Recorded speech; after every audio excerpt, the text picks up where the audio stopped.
parents about what is Dungeons and Dragons and tabletop role-playing games. I am Kaloum, the proudly London-based show of tabletop RPG fans across the channel, the pond, and beyond.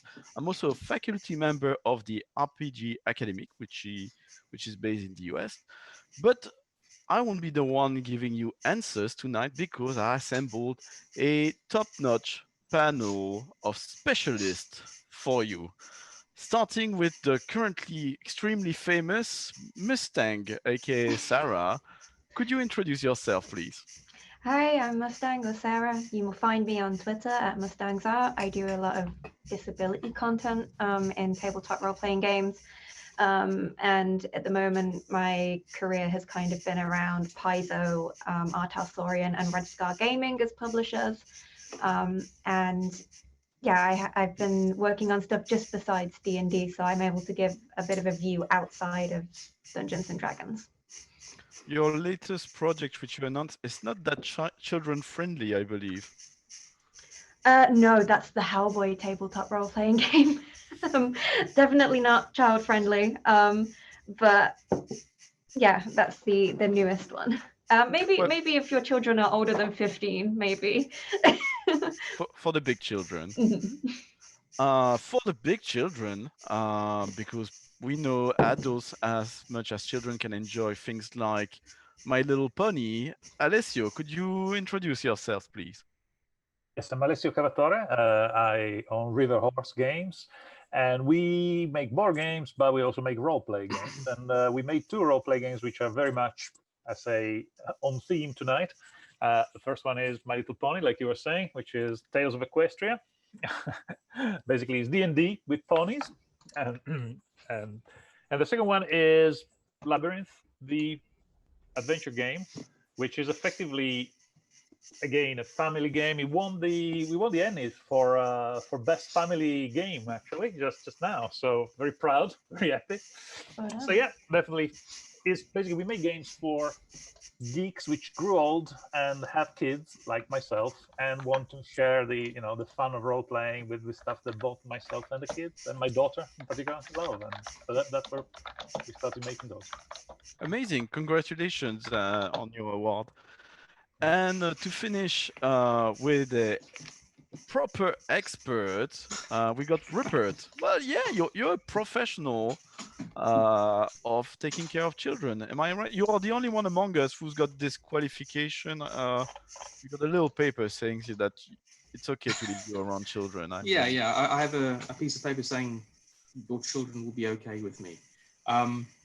I run the Goblin's Chest. We work predominantly with children with traumatic backgrounds or learning difficulties in some aspect. Also children with on the autistic spectrum, a very, very wide range. And we use role play as a way to help them practice their communication skills, interaction with other people, a very, very wide range of things, including mindfulness and loads of mental health benefits as well. So that's what we were. And we're on Twitter and thegoblinchest.com online. So yeah, we're all there. Great. I assume, considering those activities, you are very used to answer our first question. And by the way, people in the chat room, feel free to post questions in the chat room. I will try to keep an eye on them. And Millie here, the voice in the sky, sometimes will remind me if I'm missing one. Feel free to ask questions in relation to the part of this panel. And this first part is about what is a tabletop role-playing game? So is that something you often answer, Rupert? And what is your answer? It is a question I get asked fairly frequently, and it's a difficult one to answer because the minute you say Dungeons and Dragons, everybody has a different idea of what that is. But that is a shorthand to the question. The long and short of it is, I basically say role-playing games is when a bunch of people get together and try and tell a cool story together. It's communal storytelling at its best, really. And it's about communicating the way we do it anyway. It's about communicating more than anything else. There are fights, there are battles because kids like to bash stuff occasionally and kill monsters and get loot. I mean, that's just how kids are. but the core focus is on understanding where someone else is coming from and just being as awesome as possible. Alessio, I really like your answer because I thought it was very clear and practical. I'm an architect, so I like things to be defined in terms of the physical aspect of things, the practical aspects of things. So what was your answer to that? Yeah, it was very streamlined. Simple answer. I think it's kind of the motto of the company is elegance through simplicity. So yes, we do that. So yeah, get around the table. One person tells a story, and you don't need a game. You don't need a system. It will be just a person tells a story, like you were saying, and the other people are the character in the story, and you explore the story together. And the great thing is that you all win together by having fun. There is no winners and losers, etc. You are sharing that experience, that story. Okay. And last but not least, Mustang, what do you have to add to that? Well, yeah, to add on, usually when you're playing these collaborative storytelling games, you have one person who is either called a dungeon master or a game master or something of that equivalent, who essentially provides a world for the players who play their characters to put their characters in. And, normally the person in charge of telling the story helps lead it in a kind of solid direction, at least for the most part, while everyone explores the world. But for the most part, experience and having been a dungeon master and game master myself, it's pretty much the game master trying to herd everybody else along while everyone's exploring or getting involved in things. It's as someone mentioned in chat, it's guided storytelling, and it's a good way for not just kids but just people in general to learn empathy and to learn understanding and education on subjects that otherwise they may not ever experience themselves. It's a good way to step into somebody else's shoes or to see things from a different perspective, which is really informing. I find when you engage with a new media, people tend to have also a monolithic view of things. So I thought something which did not come across the answer is that just as anything really, novels, TV shows, we were talking about Netflix before, just before we started this panel, movies, video games, anything really, even toys, you've got different age ranges. Not all tabletop role-playing games are appropriate for children, and some games are especially appropriate for children. Uh, would you, any of you have pointers, not only titles to recommend, but how a parent could find the right tabletop role-playing game for children? Um, Rupert? Oh, Mustang, go Sorry. ahead. I was going to say, it kind of depends, I think, what your children are or child is interested in, what kind of fantasy. If they care about, really kind of high fantasy that you would find with Tolkien or with Brandon Sanderson, then, something like Dungeons and Dragons is probably like the good route to go. Whereas if they like something, that's based on a video game that they play. A lot of video games are put into tabletop gaming formats. It's not kid appropriate, but from my own experience, I've worked on The Witcher, and The Witcher is also a whole video game series and now a TV show and everything. I think it's really important to ask your child what they would like to play or what do they show an interest in.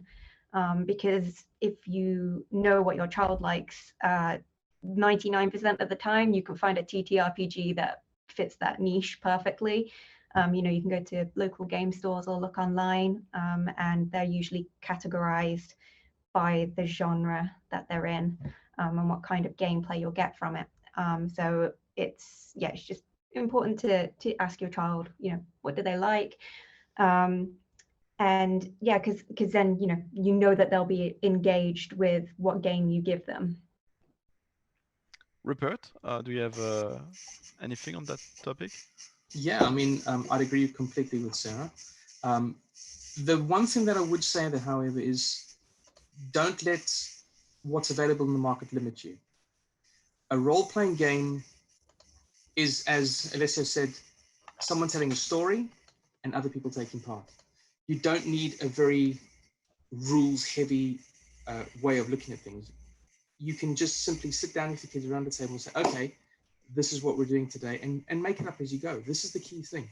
And as far as content or theme is concerned, even if the child liked, I know so many children that love horror movies. Me, I could do without them. But if they like Call of Cthulhu, now that's not necessarily traditionally very available to children, but, and again, it depends on how hard you want to work on it, but you could take that setting and certainly run it in a way with children that it's going to benefit them in some way. There's going to be suspense, there's going to be drama, there's going to be monsters, but it's also how you deal with the content and how you want them to interact with that world. It's going to depend on how hard you want to work. So you could just say, for example, I use a lot of, I'll use Dungeons and Dragons as a shorthand because all the fantasy tropes are there.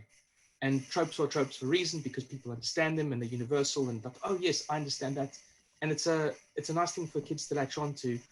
They may have seen, Lord of the Rings or whatever it might be, or Harry Potter. So there are elements that they'll understand. You don't have to say, well, you didn't roll this or that for this, and then you've got to roll 25 dice to get the damage. That is secondary. It's secondary to the storytelling and secondary to the child's enjoyment and your interaction with your child, or any child for that matter. It's about them having a voice and them being heard. And that I find is the key thing with any role-playing game. It's about having the opportunity to do something and have someone listen to what you want to say. The rule sets are irrelevant as far as I'm concerned. The content is as broad as you want to make it. You design your thing as you go. Any role-playing game is someone's going to find a problem with any role-playing game if they are that way inclined. If I looked at Alessio's My Little Pony subset, you're going to find someone that's got a problem with that as well. So take what you can and change it. That's the rule number one. It's a game.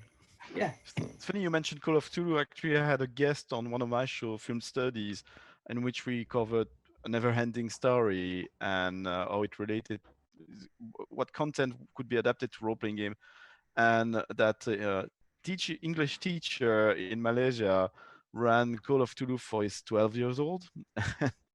And he had a very bonding experience with his son running this game. But it's interesting how you are the game master, the storyteller of the story is a curator of the experience. So if the parents themselves are willing to do that, that's a very interesting way to engage with your children and at the same time control what they are exposed to. Alessio, what is there in Tales of Equestria beyond the intellectual property and labyrinth, which makes them appropriate for children, you would say? Well, there's I think in both have some very strong ethical moments, very strong ethical points in them. Tales of Equestria, I watched My Little Pony. I was aware of My Little Pony when I was young, but it wasn't for me, the hobby of buying toys and combing the hair of the mane of the pony was there. But then I watched Friendship is Magic, and the core message of that show was amazing, and I think it's something that in the current world is desperately needed, because the core message there is friendship. I mean, the subtitle is Friendship is Magic, and so we looked at that, and it takes on basically all the it was like nine sections of this series, and every time there's a villain, there's a bad guy, bad creature, and almost invariably that creature is just misunderstood. The pawn is the main characters understand, get around, befriend the bad guy, and eventually he becomes one of the cast. He becomes one of their friends. He becomes friends. They understand each other. They help each other, and become friends. So that's kind of the underlying message. And what we try to do with Tales of Equestria is to explain this to kids, in both in terms of obviously making it a game element, and also having a little mechanic in there that encourages the group to behave the best they can as friends. So basically, if you behave nicely as a friend, the GM can reward you with a little crystal of friendship, which is a token of friendship, is a pure crystallized friendship, and you accumulate these things. And as a group, if you play, then you can play them as plot points to change things, change dice rolls, change answers, kind of manipulate things. And if you play them together as friends, then they become more powerful. So it's both be nice to earn them, and also be together, work together as a group of friends to enhance their power. And I mean, there is no combat in Tales of Equestria. Obviously, there's scuffles, which is a cartoony thing where you get hit on the head and you have stars and birds flying around your head and you get knocked out and you get taken prisoner and all of that. There is no death, there is no injury, serious injuries. So it's very friendly in the deepest meaning of the word system. Similarly, Labyrinth, again, there is no combat mechanic in that game. There are scenes where the GM will narrate a scene, have fun. It's all slapstick comedy. Yeah, there is no serious death, injury, etc. I mean, in the film, it's puppets having fun, dancing, playing, singing music, and there's fart jokes and all of that. So it's fun. It's great fun. So neither of the systems have a combat system, which for an RPG is saying something, I guess. So yeah, I would sorry, just interrupt you. I'd really like to play a game where the kids befriend Cthulhu and like go and have tea at the end of the game. That would be phenomenal. What's wrong with you, Cthulhu? Why are you behaving this badly? Why? He's not evil. He's just good looking. That's all it is. Right. Yes, you're just seeing it from his point of view. Yeah. There was already in your answer some elements of the next question, the next segment. By the way, I believe I didn't see any question regarding what is tabletop RPG. Feel free to drop one in the chat room, but I believe our audience might already have an answer to that. But why should children and their parents play tabletop role-playing games? Mustang. From my line of work, which is working to put mechanics and role-playing elements of disability, chronic illness, and neurodivergency spectrums into games, is because I always get the question of able-bodied people saying, well, is it okay if I play a disabled character? And, and I always say yes, because tabletop role-playing games are such a good way of stepping into somebody else's shoes and seeing what life is like from their point of view. And together you kind of learn and understand, even if you don't realize, like you are being educated on something that previously you had no real experience in. And it can, it really teaches empathy, and it teaches, understanding, and it also opens up from where the section I work in with disability, it opens up very important dialogues that often children are told, oh, you can't talk about that, like that's a taboo thing, because people do that with children, and disability is, don't stare, don't ask questions about it.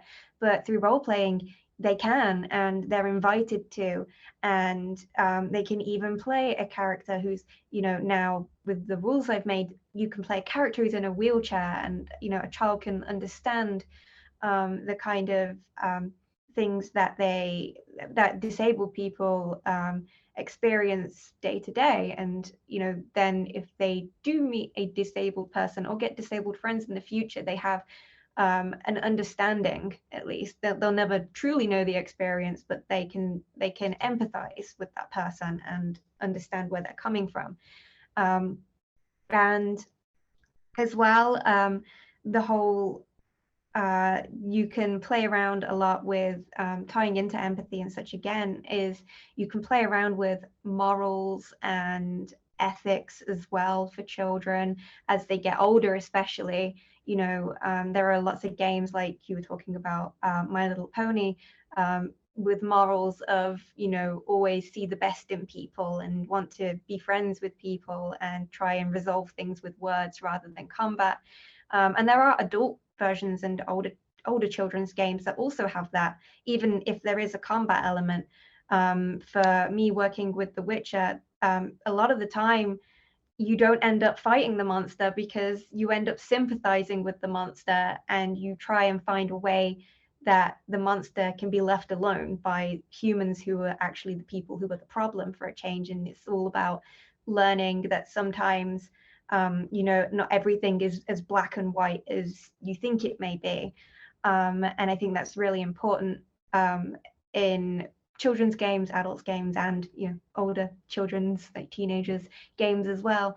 And yeah, I'm just super enthusiastic about that area of tabletop role-playing games in general, just because it's such a formative thing as well. You know, it really, with educating a child, it informs their decisions, things that they may do later in life, how they may handle certain situations as well. So yeah, that's what I think. Rupert, did you for you, Rupert, since you're working proper workshops using tabletop role playing game, because we're talking about the role playing game, but role playing is actually a tool often used in mental health or even training in professional environment. I was wondering if you run things which had a specific focus on aspects of things for children and their parents. Definitely. Often when I work with groups that have an identified area of, I wouldn't say concern, but something that the kids are, often I work with children with various traumas. And because they come from a particular group, they have a similar background. And with that comes a similarity in how some of the children cope with that part of their life. So what I will do, I'll work closely with the therapists currently involved with children professionals, and I'll ask which areas are areas that we want to avoid completely, because that's very important as well, and which areas are areas that we want to sort of bring out and focus on. Now, one of the things about role-playing games is, you know, you're helping the kids practice a wide variety of skills. You're looking at problem solving, empathy, mindfulness, building their confidence, resilience, communication. All of these things are things that the kids, in many instances, haven't had the opportunity to work on for various reasons. And with that comes a responsibility from the person running the thing to not exceed the boundaries that the children themselves have. Not something that's been put in place, but things that the kid, you have to manage your own expectations as to what the children are at that point capable of achieving. From a confidence point of view and from a resilience point of view, you don't always want to shy away from things, because sometimes these are things that the children have to face. You have to push through things sometimes. You have to be able to look something in the eye and cope with it, in a manner of speaking. It sounds very harsh, but at later levels of sort of DBT and things like that, it's not a case of simply putting it aside and forgetting about it. These are things that you have to work through. And if you can couch these very delicate and very complex scenarios and situations in a way that the children that's more palatable for the children. So if there's a situation of abuse or bullying or something like that, you won't ever put the child in a situation where they are the ones being abused or being the abuser.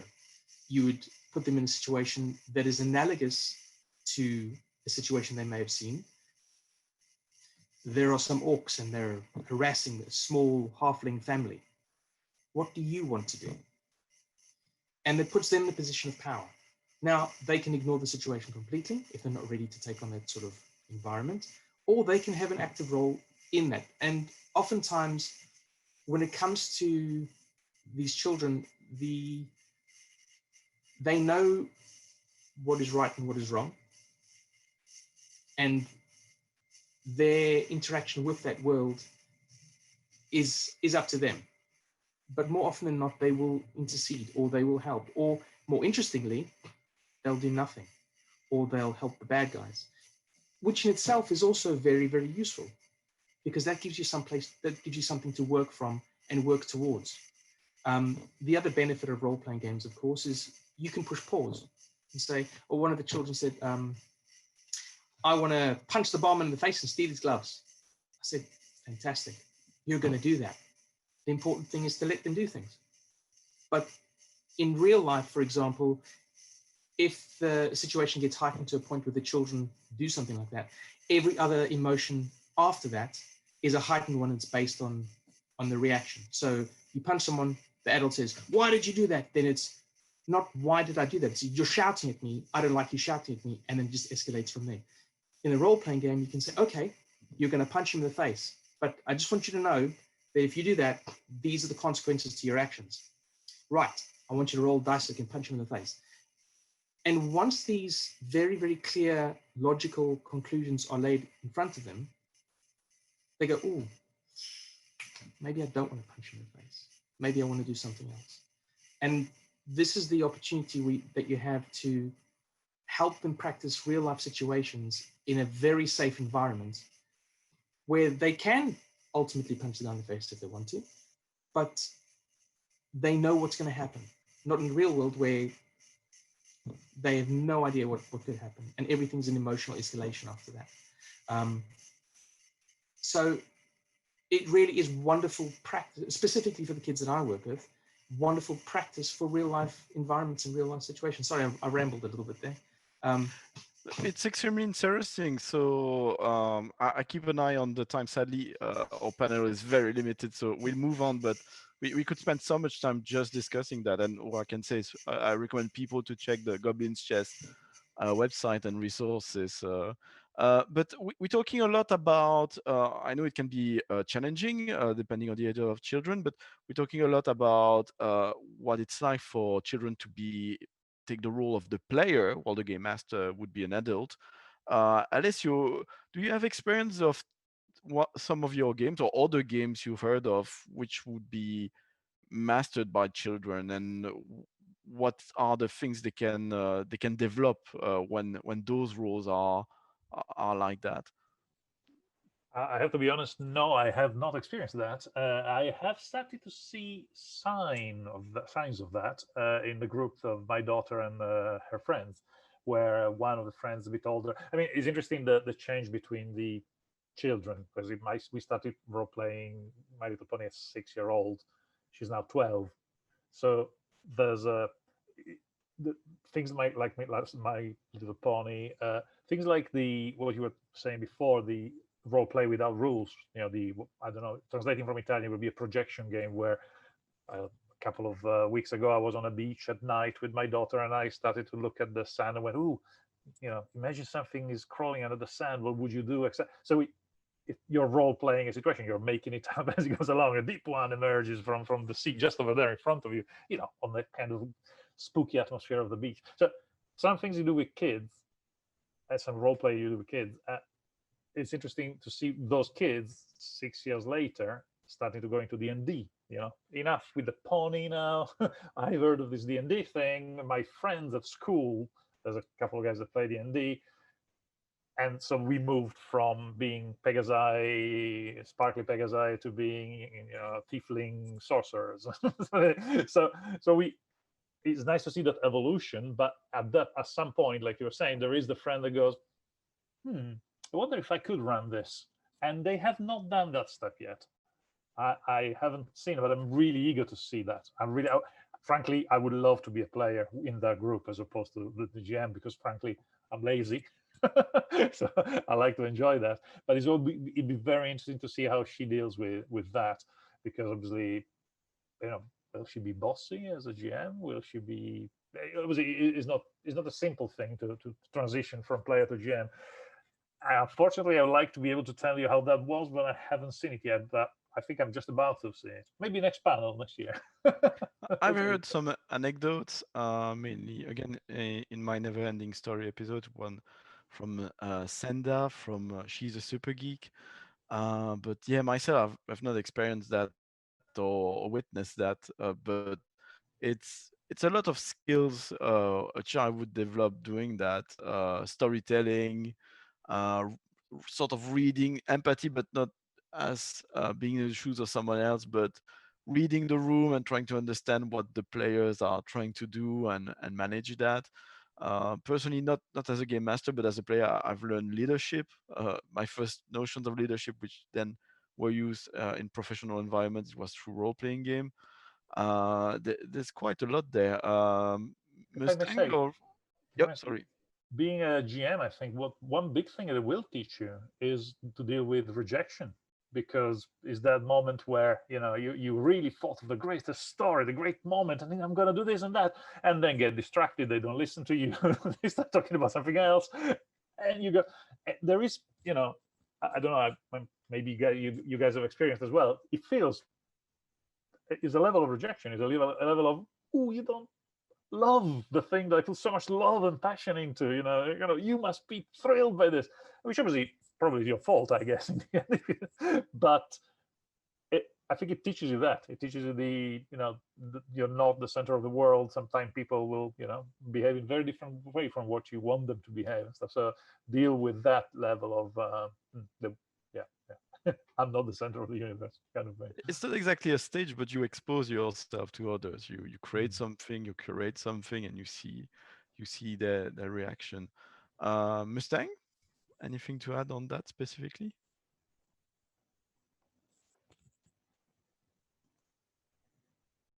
You muted. That happens.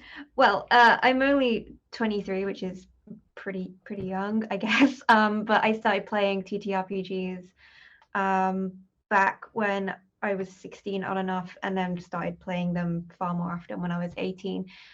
So 18, like from the perspective of now I'm 23, 18 is still a child, so I can talk about it in this sense.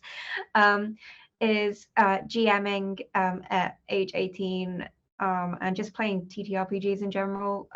They're great confidence builders. And especially with GMing as well, it gives you such a wide vocabulary, vernacular. You become a more confident speaker. Back when I was like 17, I could never have done this panel. I could never have come live on stream in front of nearly 80 people and talked. I couldn't have done it. And yeah, like, so children really do learn a lot of skills, really, even if it doesn't seem like they are. But it all adds up at the end of the day. And it's I recommend anybody who does play TTRPGs, like children especially, to take up that step of GMing every now and then. We used to do a thing where each session we'd get together, somebody else would be the DM or GM, and they'd run a one shot, and we'd always jump in. The person who was last, the DM or GM, they'd jump in with a character who just happens to tag along with the party this time, as another member drops out as the person goes to GM. And so like, encourage your kids as well, especially if they feel like they're confident, and especially if they ask if they could run a game sometime. And you can even, with the systems and how loose they are, a lot of them do lend quite well to there being two game masters or two dungeon masters from time to time. So you yourself as the adult could be playing a character and just hop in to help your child whenever they're like, oh, I don't know a rule, or I don't know what to do in this situation. Is you can hop in and just give them a little guidance, or even just encouragement if they start to doubt themselves, because that happens when you're a GM often.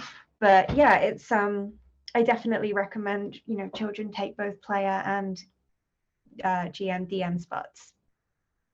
We have Kevin McFinn in the chat room who says, My daughter and her friends have already taken it in turns, running No Thank You Evil, an excellent game for children and families from Monteco Games. I recommend any parent to check it out. They are 8 and mostly did very well. Well, that's great to read. I think also parents could learn things from a role-playing game. I'd recommend parents to try Mask, a new generation, in which you play teenager superheroes, and it's all about your labels being shifted, your or you see yourself being shifted by adults around you. So it might be quite interesting to redevelop this empathy with our teenage years when we are older. Older like me, I'm 40. Can you believe that? Rupert, do you have anything to add on that specific question? I think it's a very useful skill for parents. Often when it comes to kids, I'm speaking of myself specifically now, you don't always hear what the kids are trying to say. Um, the lexicon they have isn't as developed as yours. They may use words that are not necessarily correct in the context that they're using them. I'm talking about specifically younger children now, or I mean even up to teenagers. And the act of active listening as a DM to your players, understanding what they're saying, not just listening to what they're saying, and putting things in place that actually help them and encourage them and teach them resilience, as Alicia was saying. The one of the main drawbacks today in today's society, especially with online culture and that where kids have got so many external input with regards to what they should look like, who should they should be, and all of these things. The confidence of many children is knocked back severely, and be that as it may, unfortunately, that isn't necessarily going to change overnight. That's going to take a massive paradigm shift culturally. So the best you can do in that instance is try and bolster their resilience. Put them in situations where it's okay to say no. It's okay to stand up for yourself.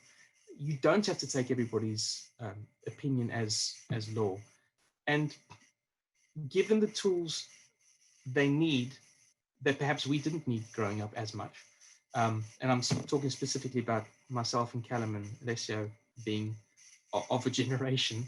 Sarah, you would have, I mean, you would have been in the thick of this thing from the beginning. But yeah, I'm young at heart. I'm on TikTok. then you're younger than me, literally and figuratively. But yeah, I think it's about giving the kids the tools that they need, and also helping yourself understand them, because I think that there's a lot of miscommunication with children and adults in the world, and I'm not even just talking about parents and children.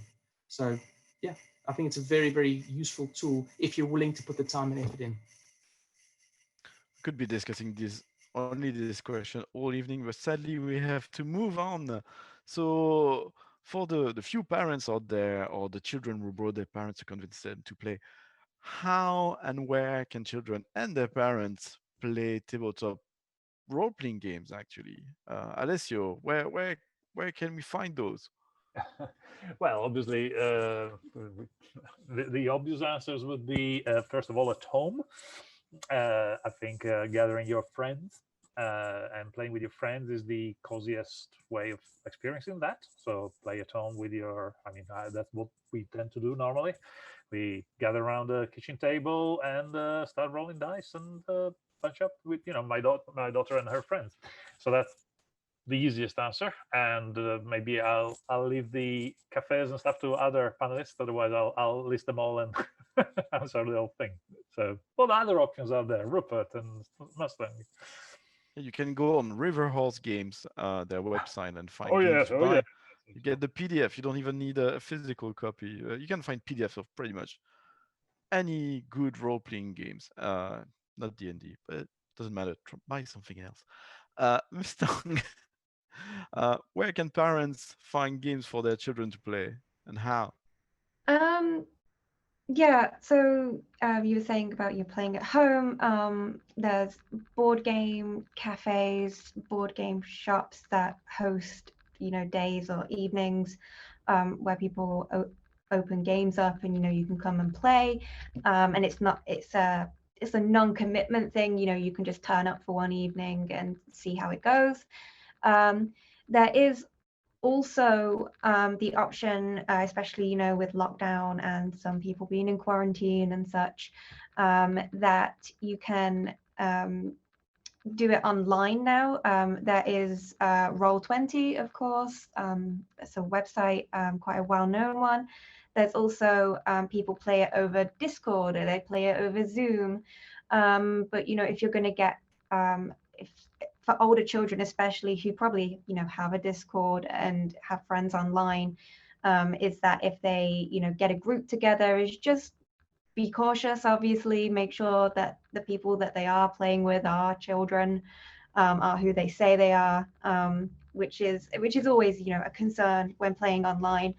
But if you're interested in not just supporting your child who wants to play tabletop games, but also actively want to take part yourself, I definitely do recommend board game cafes and the board game shops, just because you go there and there are usually very experienced people there as well, who are more than happy to talk forever and ever about every TTRPG you could possibly have a question about, and that they're always very friendly and enthusiastic. Because in my experience of having gone to these places as well, the people there are just enthusiasts and they want to share it with as many people as possible.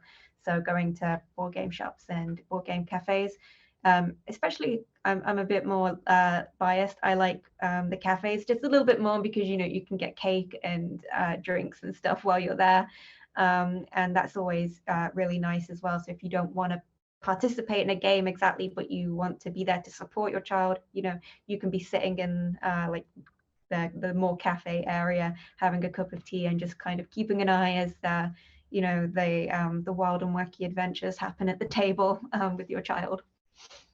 Got a bit of a slightly critical note on that, due to my experience of clubs here in the UK.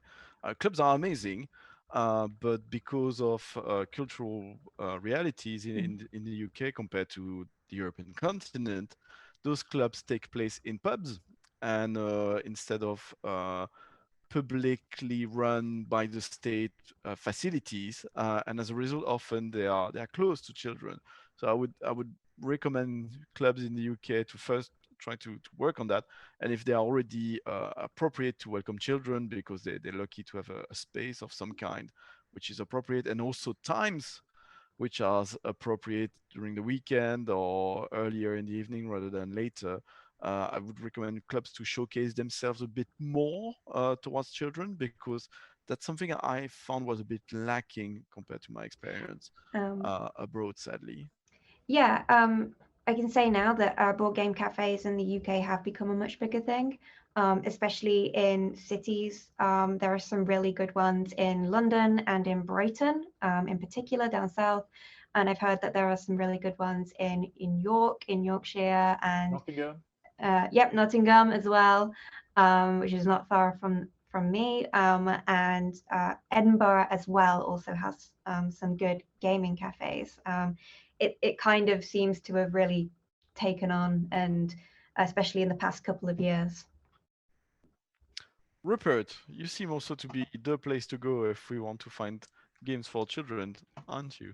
Yeah, I would say and this is maybe ending this in a little bit down. Be very cautious where you take your kids. If you're going to go somewhere, investigate first. Make sure that the people are DBS checked. Make sure that they are appropriately checked to work with children. Many of the clubs and the board games cafes that are out there are wonderful, and the D&D community as a whole are fantastic people.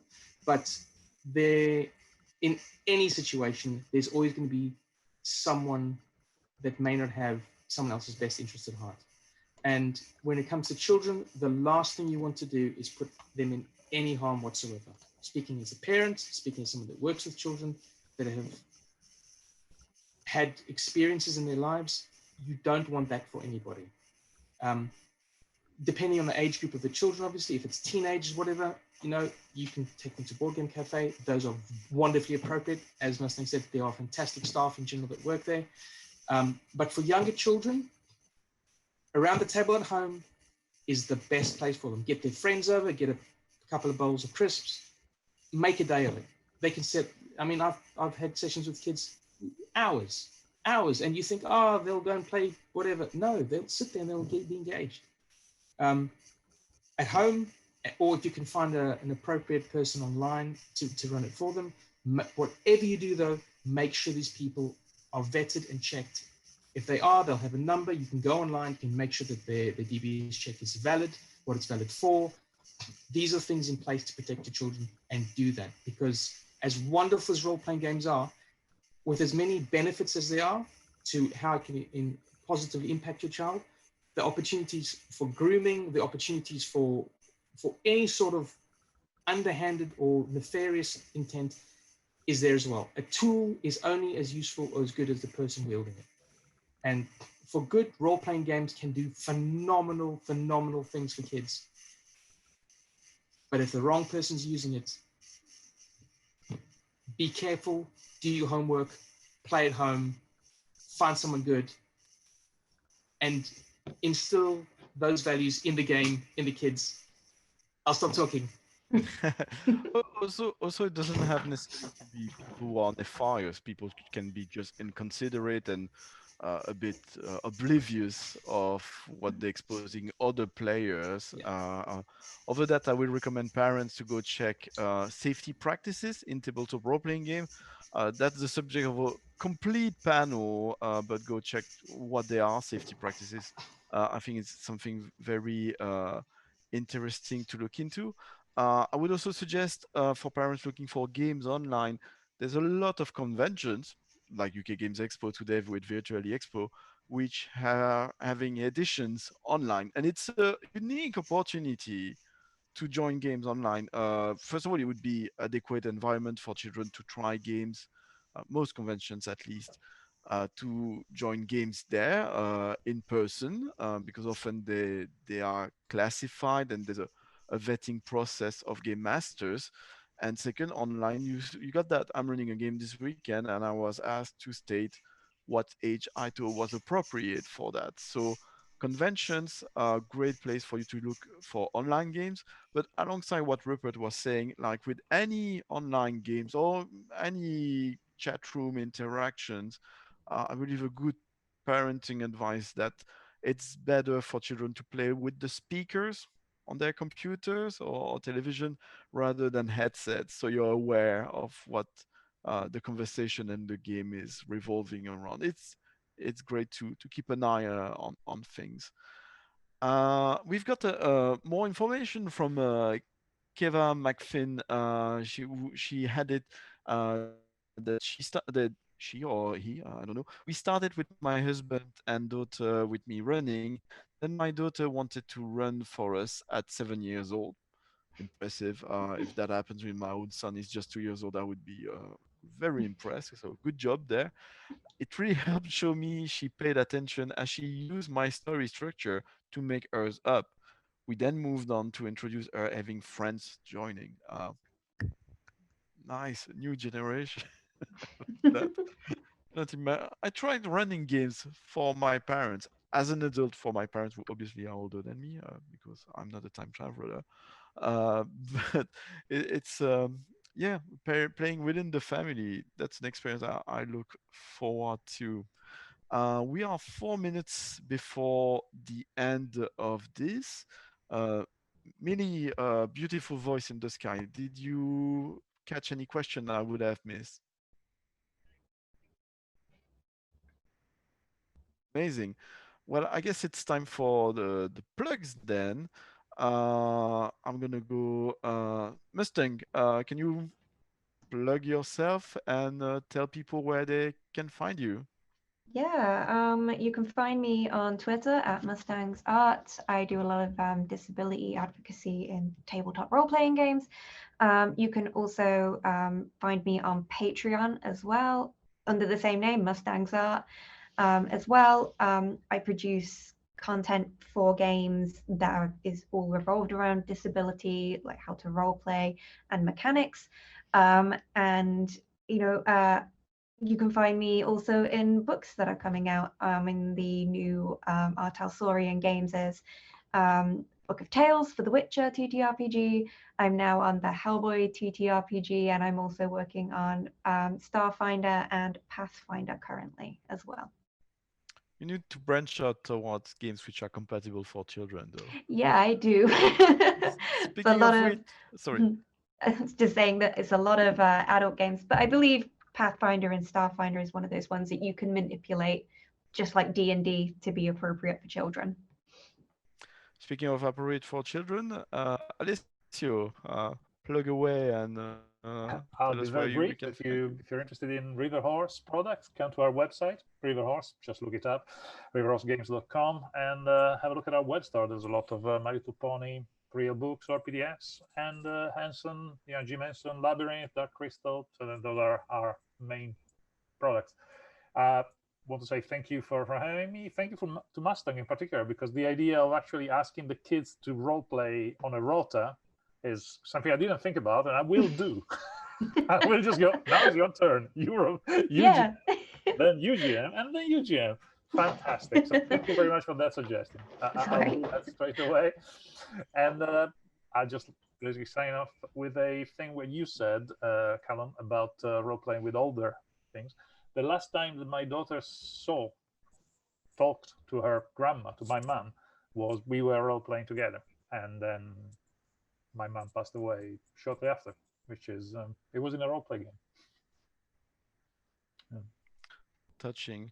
I'm just, before I forget, a resource we forgot sort of to recommend. If you're interested in any games, parents or children, and you want to find out more about this game, how it's run and so on, there's a lot of sessions which are available for you to watch online on YouTube or here on Twitch, sometimes live. So feel free to Google Tales of Equestria, My Little Pony, or any game, Star Trek, Star Wars, all of that. You got role-playing games for them, and find videos of people playing them. It's a great way to familiarize yourself with how these things are run and what they are about. So that's definitely something I recommend parents to check out. Just for parents as well, because I just remembered that there is a way to make them a bit safer for children as well. If you're thinking of branching into some more serious subjects with educating children, is Kiana S's safety toolkit for TTRPGs. It recently won an Emmy. It's very good, and it covers how to broach certain topics, how to cut things out of games, where to draw lines and things like that. It's very educating, very eye-opening, and yeah, it works really well when you are role-playing with children. Amazing. Rupert? Rupert from The Goblin's Chests. We're on Instagram, Twitter, and Facebook. You can find me at thegoblinschest.com. You can email me at jointheadventure@thegoblinschest.com. We work with all sorts of children, not necessarily children that have any underlying difficulties. We run role-playing workshops for kids from the ages of 7 all the way through to 47. So yeah, if you have any questions, you're welcome to ask. Go ahead, we are running out of time. So I was Callum from the Rolistes podcast. Please do check my show. I've got episodes recorded at convention, including UK Games Expo, so you can have an idea what's the experience like there. I've got specific episodes about clubs in the UK, even abroad, like in Barcelona. Go check them out. Go check my never-ending story episode of the RPG Academy Film Studies. We've got a few anecdotes about playing with children and advice there. So that's it. And I will leave the what's called the waves, the stream, to whoever's following. Thank you so much for Expo for having us, and have fun, everyone. And feel free to join my game, Paris Gondo, the life-saving magic of inventoring, appropriate for children age 12 plus. See you. Bye.